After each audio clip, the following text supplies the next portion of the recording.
Hello, hello, hello. How are you guys doing tonight?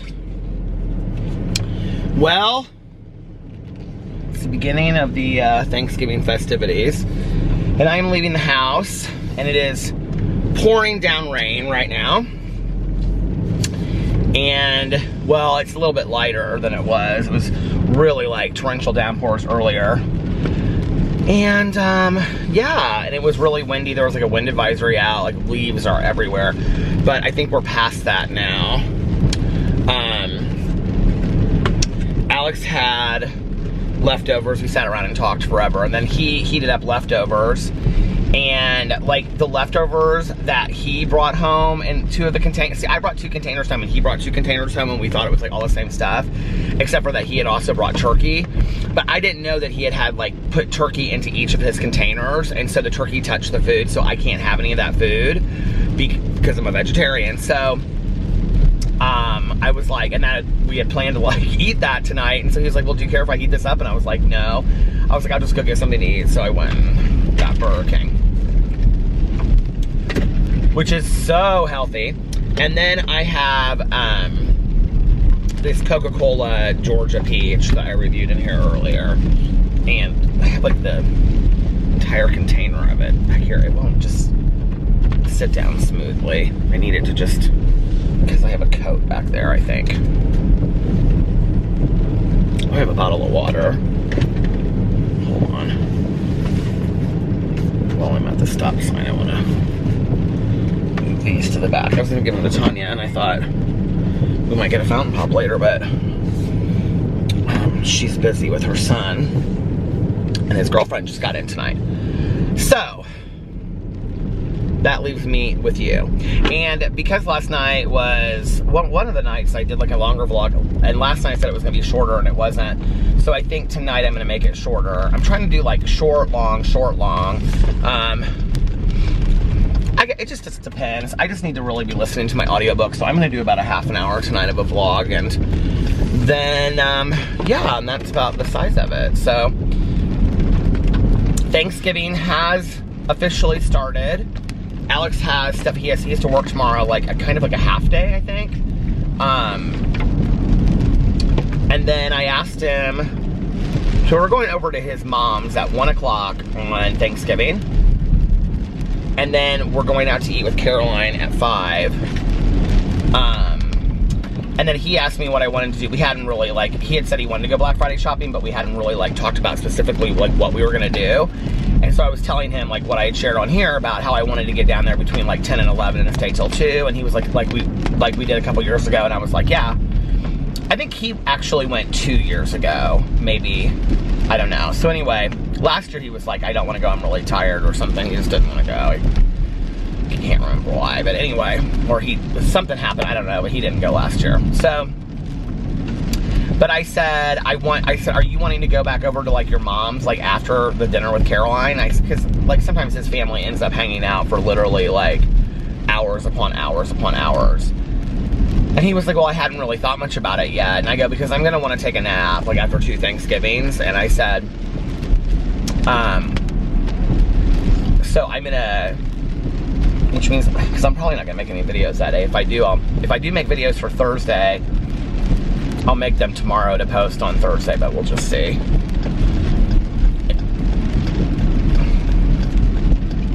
I'm not too concerned about it. I know you guys will probably be doing your family things too, so it's not like, I mean, obviously I'll still post my vlog,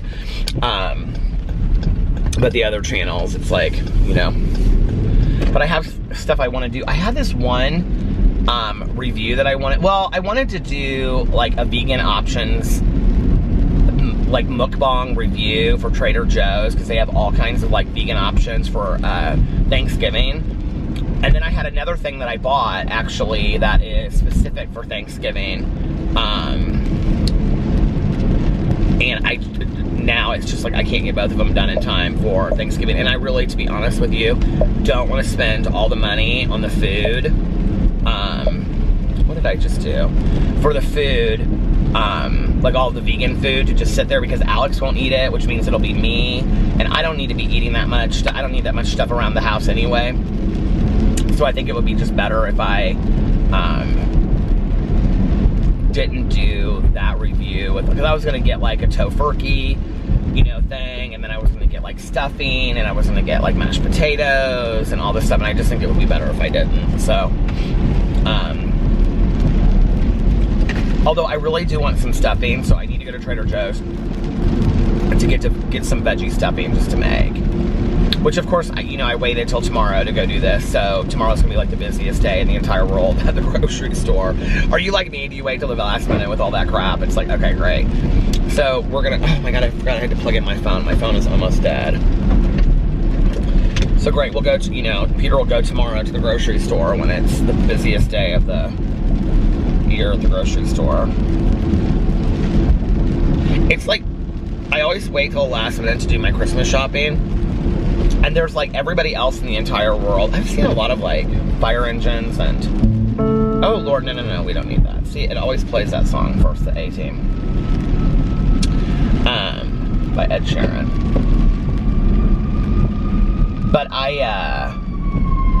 like on Christmas Eve, I always wait and I do a lot of my shopping on Christmas Eve, and I have to get it done because I wait till Christmas Eve, right? Because I kind of like shopping on Christmas Eve and all that kind of stuff. But then what happens is, everybody else goes out for one last minute Christmas shopping thing on Christmas Eve because it's real fun to last minute shop on Christmas Eve, right? So then I'm standing in lines with these lines with people having to get a gift because I don't have any gifts for anybody, when all these other people, they've already bought all their Christmas, right? They're just, oh my God, the battery is about to die. I didn't know how much juice this battery had left in it. And so I was like, well, I'll just try it until it dies. I just charged this other battery. But I gotta pull off here. So yeah, so I'll go do that tomorrow, and then I'm gonna film some videos tomorrow, and then I don't have any plans tomorrow evening.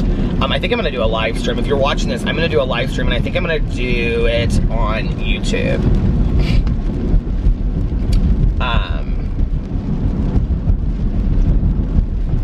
For people that are just kind of like in the house or doing something fun on, like the night before Thanksgiving, because a lot of people like go out and do stuff. And I said to Alex, because he used to always go out the night before Thanksgiving. And we used to always go out the night before Thanksgiving. I mean, it's a big going out night. I think it's like, honestly, I think it's like the biggest going out night next to New Year's Eve is what I've heard. And we used to go out a lot on the night before Thanksgiving. Because, everybody's in town from college and work, people that moved away and stuff like that. But I can tell you, I probably won't be going out tomorrow night. And I can't say no. But it was so funny because Alex goes, I probably won't because we have to be up early for Thanksgiving. And I go, we have to be at your mom's house at 1. Isn't that funny when you and your husband are both on the same page as far as seeing Thanksgiving at 1 is early? Because it is for us. But anyway, so he was like, I probably won't go out because that's kind of early, And, but he might. The thing is like, his friends, like, they jump from bar to bar to bar. So if he goes out tomorrow night and says, like, I'm only gonna go out for an hour, he'll end up coming home super late. Because then they'll run into somebody else. And then that person will be like, well, you should come over here with us to here. And then he'll do that. And then he'll do that. And so it'll end up being a lot later than he thinks it'll be. Okay, hold on a second. I already have the battery out and everything. I'll be right back. Okay, I'm back. I was like, there's something like that's all over. It just was on the bottom of my camera. I don't know what it is. It's like sticky. But anyway, this tree is like, got a shadow in the water puddles over here. And I like looked and I thought somebody was standing there and it like freaked me out. Anyway, what else was I gonna say? I don't remember. Anyway.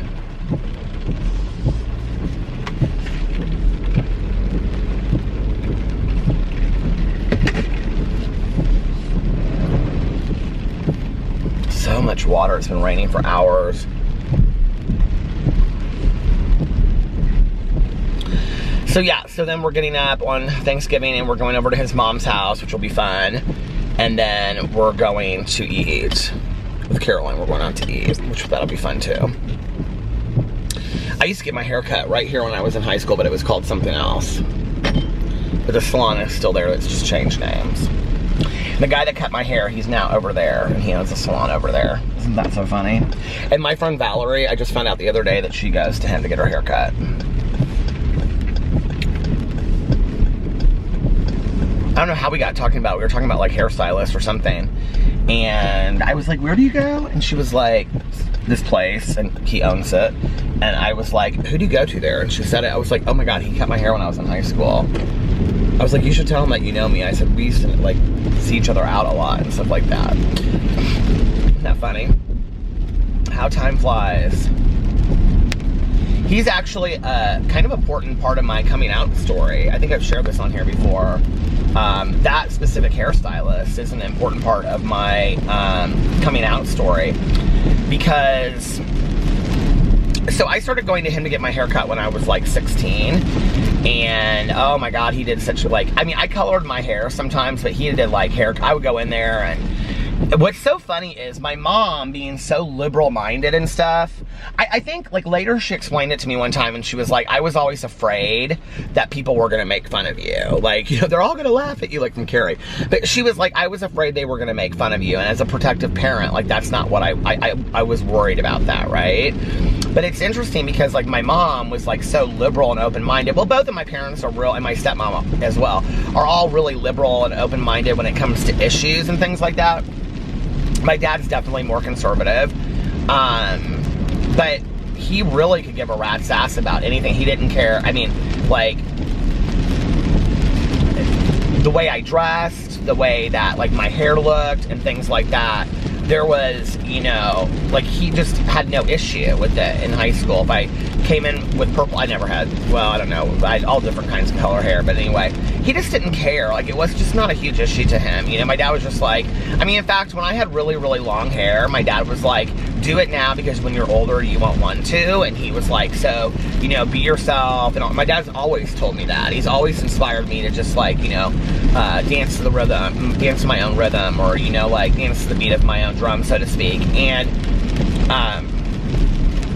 what's funny about that is that my stepmom went to him too. Or did she go to somebody else in the salon? I think she went to him. Well, she and I both went to the same salon, okay? And she did go to him at one point. And so, so at 16, I started getting my hair cut by him. And he would do, like, color on my hair and cuts. And I always had really groovy haircuts in high school and stuff. Because, you know, I was like, I was that. And I was always very cutting edge, I thought, in my head, right? So anyway, but he was always doing really fun stuff on my hair. And I would go in there, and when I got my hair cut, oh my God, it was so bad. We would smoke cigarettes in there. I was 16 to 18 years old. I would smoke cigarettes in the hair salon. I don't know if you guys remember this, but back in the day, you'd sit there and you'd have like a cup of coffee, or some people would drink up in the hair salon. I didn't, obviously, because I wasn't 21. And we could smoke cigarettes at 16 back then. So I would sit there and I would smoke cigarettes with him, and I would get my hair cut, and we would talk, and he would tell me all these stories and whatever. Well, I wasn't out. I wasn't, no, I was not out, ma'am. No, girl, I was not out. But he would tell me these stories, and I just kind of like would sit there in the hair salon, and I just, like, you know, like this gay saying, feeling your oats or whatever, like I was feeling my oats. Like I felt at home in the hair salon. Like, I know that sounds stupid, but I did. Like, you know, he just made me feel very comfortable. He was just a really cool guy, and he's hilarious, and he wasn't cheesy. Like, he was very kind of, like, I just thought he was like, his clothes were cool, and he was just a cool guy. And so I was like, I don't know, like, in some kind of weird way, he was like what I wanted to be, if that makes sense. But without knowing it, because there was a freedom about him that I didn't have. So, Peter turns 18 and starts going out to the gay bars with a fake ID. And who does Peter, well, no, it would have been before I turned 18. Who does Peter run into but his hairstylist at the same bar buying a drink, right? And, is it out of focus? Are you kidding me? How's bells? And he said to me something to the effect of, he was like, did your dad, did my dad go there too, maybe? No, I don't think he did. I think it was just, I think he might have gone there a couple times with my stepmom and I. Was she, I can't say the name of the salon, but the name of the salon had something to do with, like, who she went to. And then she switched to my hairstylist. And so at that point, we did have the same hairstylist. And they got along really well. And so he said to me something to the effect of, your dad and stepmom know that you come out here. And I was like, no. And he was like, so they don't know. And I was like, no. Now, when I first started going out to the gay bars, okay, I was not 100% out. I was bisexual. Listen, that's where I started. Because I wasn't comfortable with myself. I wasn't comfortable with being out and all that stuff, you know? And I remember, I can't remember how he said it to me. He said something to me, and it was not a threat, but he was just like, you know, I think they'd want to hear it from you first or something. And basically what he was saying was, let them hear it from you before they hear it from somebody on the street. But I do remember kind of having this weird fear that he might say something about me to my stepmom and be like, oh, I saw Peter out at the gay bar. It's like not even thinking. Like I can remember having that fear and being like, I'm going to tell them before. Like, he would never have done it intentionally. He was a good guy. He's a good guy. He would have I just was worried that he would, like, slip and say something, you know? And so, I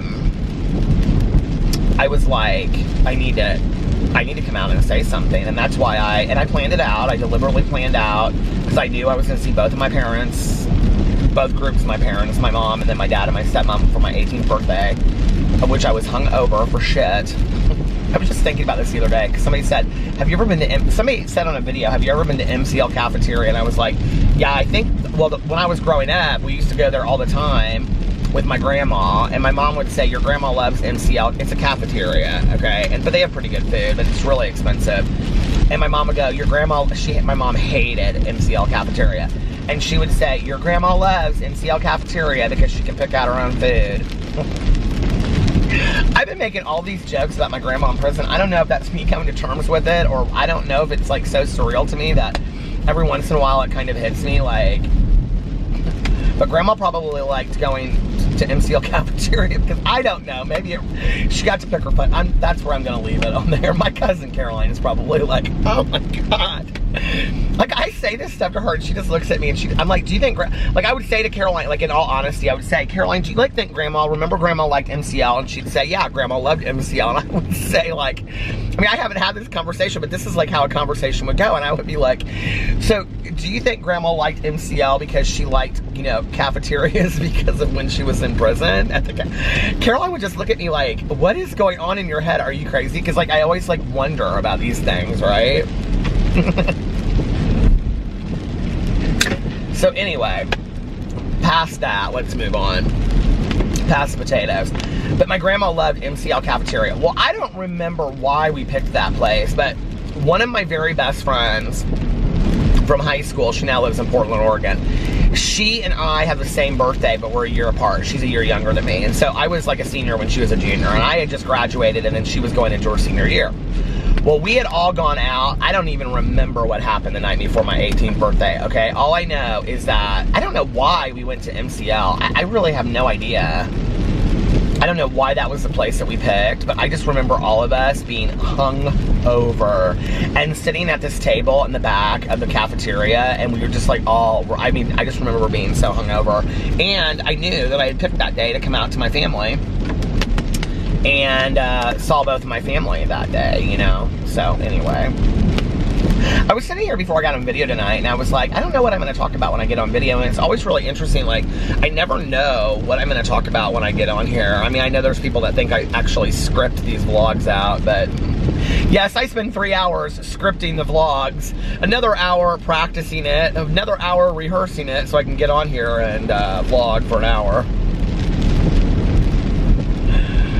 Oh my God. Anyway. But people never cease to amaze me. High wind warning, it ends at 2 a.m. It's not even that windy out. It's rainy, but it's not windy.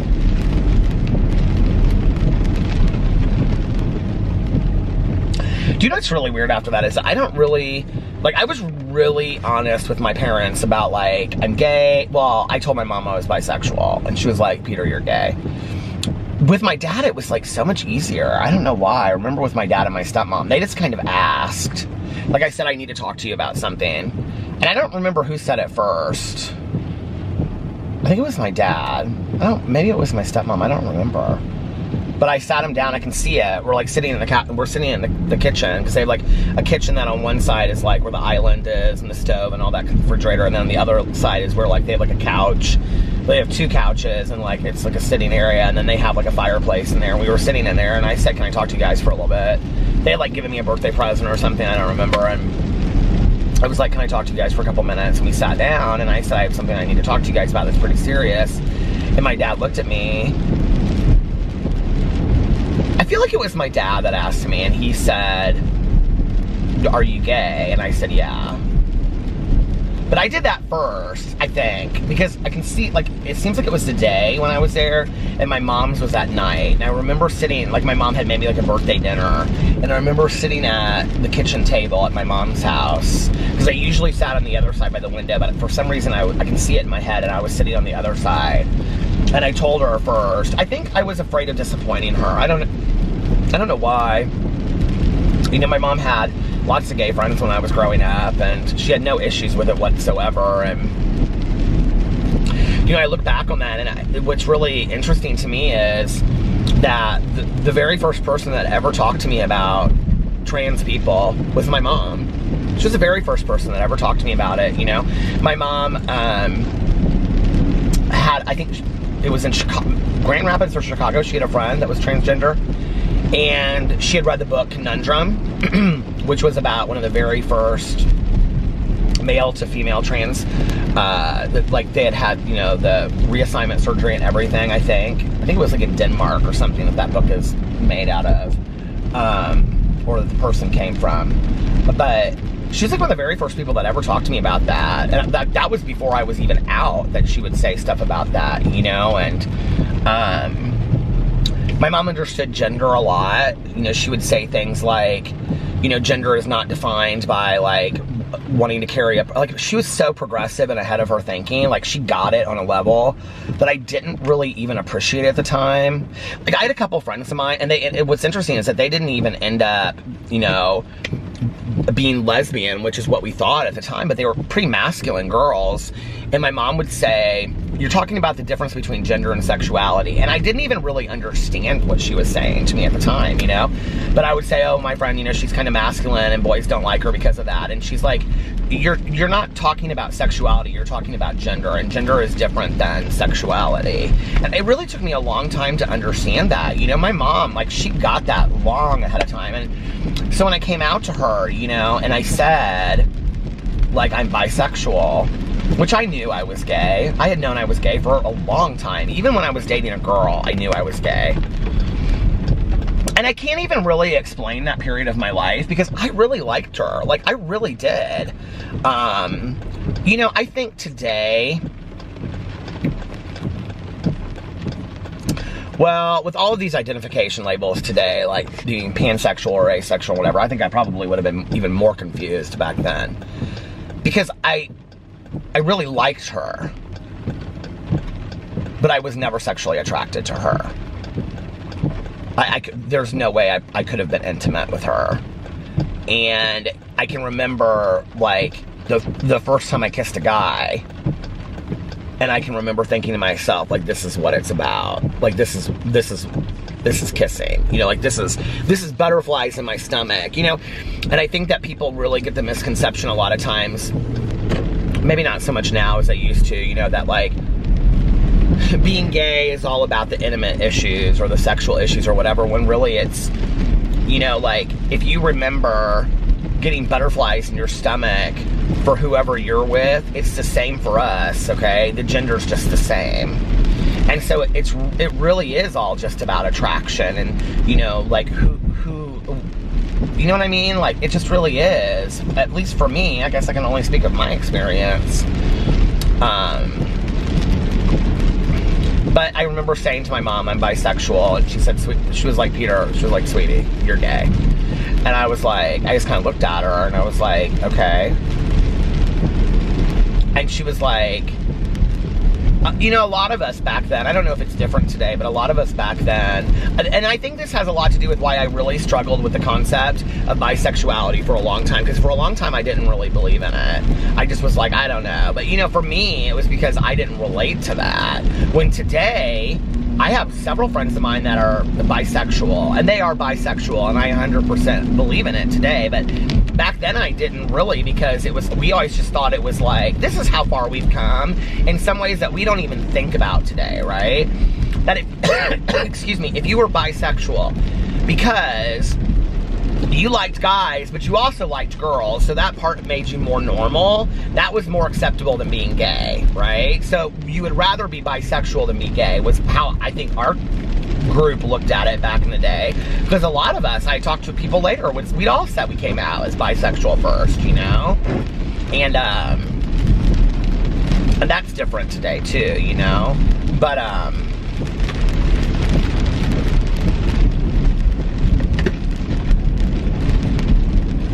I remember I said that to my mom, and I've shared this on here 100 times, and I think it's important to continue to share. And I remember my mom said to me, I'm scared for you, and I'm afraid for you, or something like that. I mean, she didn't care. We talked about something else first, and, you know, she was really supportive and said she loved me and whatever. I mean, I knew that my parents were going to say that.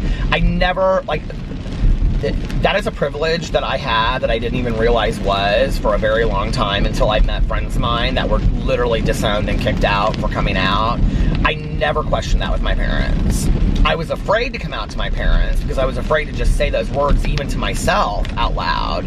Just to say I'm gay was terrifying to me back then. Terrifying, right? But I never for 1 second questioned that my parents weren't going to continue to love me, or that I wouldn't have a place to sleep, or I wasn't worried about that. You know, I just really wasn't. They just weren't those kinds of people. I knew how they felt about things, and I knew they loved me unconditionally. You know,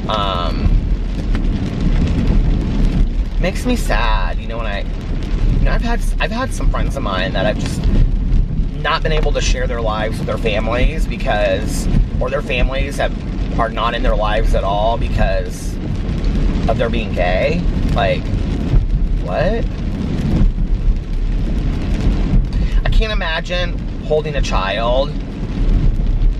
Like, I just don't fight this fight with people, right? Like, I know some people to this day that really think it's wrong to be gay and all that, and I just don't even get into the discussion with them. You know, obviously they're not gonna change my opinion, right? And I'm not gonna change theirs, you know, and I really feel like the only way that people are gonna maybe change their opinion is by seeing me and getting to know that I'm just a normal person like anybody else, and I happen to be married to a man and in love with a man, right?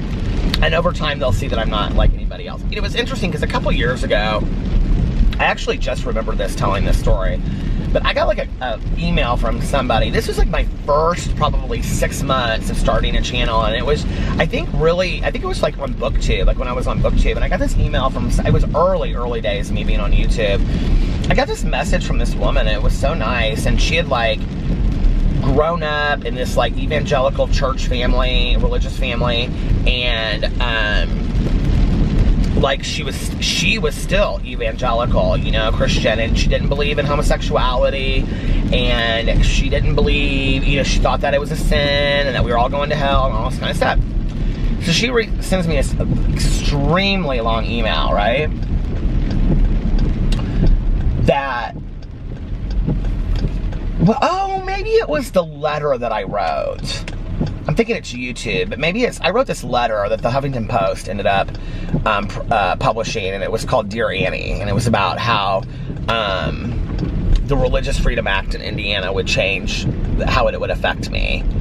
I haven't talked about that on here for a long time, but anyway, I wrote this. Somebody had asked me to write this letter to them that they could read, because they were taking it to court about the Religious Freedom Act, and so they asked me to write a letter talking about how my life would be changed as a result of that. And so I did. And so anyway, and it was like on the Huffington Post, it literally went viral. It's like the only thing in my life that has gone viral, but it went viral. Like, I woke up and I posted it And the next day I woke up and it had like I mean, it was unbelievable how many shares. I had like a ridiculous amount of friend requests on Facebook. It was going crazy. The Huffington Post reached out to me. USA Today reached out to me. I had like all these people that reached out to me for quotes and things like that. It was very cool. And it was things people don't think about, I think, with like Alex and I, like the fact, and this has changed, but like the fact that we weren't able, this is a long time ago. This is probably, we got married in 2011, so this is probably 2012 maybe. So it was, you know, things like we couldn't get a gym membership together as a couple, even though we lived together. Yeah, because it would have been after we were married, but not being recognized as a married couple. And so it was like that. It was like just all kinds of stuff. I can't remember. It's still in the Huffington Post over there. But anyway, I wrote a couple blog posts over there. I wrote about Layla Alcorn. That story still breaks my heart to this day. If you don't know who Layla Alcorn is, she was a trans male to female teenager that was not accepted by her family. And there's been a lot that has come out of this story afterwards. So the story that I'm giving you is just, I don't know where the stance is of the parents today or anything. I don't know anything about that. I haven't researched it in years. But I only know what happened at that time. And so she took her life. She was out on a country road or a highway or something in the middle of the morning, and she stepped in front of a semi and killed herself. And she had come out and she had like, I think I called it like prayers for Layla Alcorn or something like that. She had come out and said that she wanted to be buried as Leila Alcorn. Like she wanted to be buried as a female because that's how she identified. And her parents misgendered her and put her in a suit and like, and I think, and like in the obituary put her real name, not her biological name, not her chosen name. And I mean, you guys, it stopped and I continued talking and I had no idea until I looked over and there was just a black screen. So I don't know what I was talking about. I was either talking about Layla Alcorn, but then I went right in and was talking about my mom and what my mom said to me. So I don't honestly know when it stopped. But anyway, just to finish this up, my mom said to me that she was worried for my safety. And at first I thought she meant that, you know, like she was worried about me becoming HIV positive. And I said, you know, Mom, like my mom and I, and my dad and I too, and my stepmom have we speak openly about things. Like we're not, you know, we don't talk in code, so to speak. And so I said, Mom, like I'm gonna practice safer sex practices, you know. And she goes, well, okay, I appreciate that, but she either said like, and this is what I was just saying, like, I'm not worried about that, or, okay, we'll cross that bridge when we come to it, or something like that, if that would happen. But what she said was, and this is important too, I need you to know, that, I don't know why this is important that I share this, but it is, that all of my parents always made it very, very clear that if that were ever the case, that I were to find out that I was HIV positive, they wanted me to share that information with them immediately and that they would love me unconditionally. That was made very clear from the get-go and had been made time and time again. And although that is not my story, and, you know, I feel as if that just was like sent such a message to me, you know, that I didn't have to be afraid in my own family. And that's such a blessing, you know what I mean? That's just such a blessing.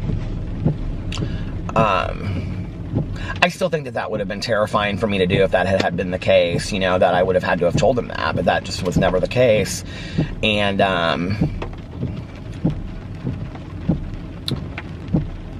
but just to know that they love me on that level, that they needed me to know, you know, so that I would feel safe with that. But she said to me, you know, like, society is not kind to gay people, and I'm worried about your safety. And so we talked about it for a little bit. You know, my mom, she said, you know, like, always put your safety first whenever you're out in public. You know, you never know who's around. You never know what their motives or intentions are. There are a lot of people out there that want to hurt you, you know? So, yeah. And then I end up, you know, being the person that hurts myself the most by my drug and alcohol use. And I'm the one that puts myself in the most dangerous situations with my drug and alcohol use in the past, you know? So, but anyway, little small story of my coming out story, and the car is just sitting on the side of the road. What is going on there? Well, listen, I'm gonna get off here now. I think this has gone over 30 minutes. I wanted to kind of keep it a little bit shorter tonight. I always say that, right? And then I'm like, is that where I'm supposed to turn? I want to keep it, I always want to keep it a little shorter, and then I go way over, right? Like I always say, I'm going to keep this at 30 minutes, and then it's like 50. The other night I said that, and it ended up being like 56 minutes, but anyway. But I am going to end this now and keep it a little shorter so I can listen to my audiobook. But I love you guys, and I hope you are having an amazing Wednesday and an amazing beginning to your Thanksgiving weekend, if it is for you. If you are not in the United States, and you don't celebrate Thanksgiving, or if you are in the United States and you don't celebrate Thanksgiving, happy Wednesday. Do something fun today. Spend your day doing something that will make you proud 5 years from now, and I don't know, write yourself a note and then don't open it for 5 years or something, you know, I don't know, that's corny, but whatever. Do something fun today. Make the most of today. Life is not a dress rehearsal, and you're exchanging a day of your life for today. So, yep, you know, it's not a dress rehearsal. Today's not a dress rehearsal. Life is not a dress rehearsal. And if nobody else has told you this today, I love you. I love you. For those of you out there that have not heard that from another single soul today, I love you. Thank you for watching my videos. I really, really appreciate it. Look at yourself in the mirror every single day and do your positive affirmations and tell yourself own your importance. Say to yourself, you are important, you are valuable, you are worthy, and you matter. And most importantly, it does kind of sound like that Smalley guy sometimes, doesn't it? But I do believe that. Most importantly, make sure that you pass it on to somebody else and let them know how important they are to you and how much they affect your life. I love you guys, and I will see you tomorrow. Bye. Love ya! Happy Thanksgiving Eve!